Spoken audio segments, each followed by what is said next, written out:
اور ماں باپ کے ساتھ بھلائی کرتے ہو، اگر ان میں سے ایک یا دونوں تمہارے سامنے بڑھاپے کو پہنچ جائیں تو ان کو اف تک نہ کہنا اور نہ انہیں جھڑکنا، اور ان سے بات ادب کے ساتھ کرنا، اور عجز و نیاز سے ان کے آگے جھکے رہو اور ان کے حق میں دعا کرو کہ اے پروردگار، جیسا انہوں نے مجھے بچپن میں شفقت سے پرورش کیا ہے تو بھی ان کے حال پر رحمت فرما، جو کچھ تمہارے دلوں میں ہے تمہارا پروردگار اس سے بخوبی واقف ہے۔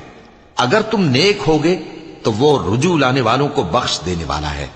اور رشتہ داروں اور محتاجوں اور مسافروں کو ان کا حق ادا کرو، اور فضول خرچی سے مال نہ اڑاؤ کہ فضول خرچی کرنے والے تو شیطان کے بھائی ہیں، اور شیطان اپنے پروردگار کی نعمتوں کا کفران کرنے والا یعنی ناشکرا ہے۔ اور اگر تم اپنے پروردگار کی رحمت یعنی فراخ دستی کے انتظار میں، جس کی تمہیں امید ہو، ان مستحقین کی طرف توجہ نہ کر سکو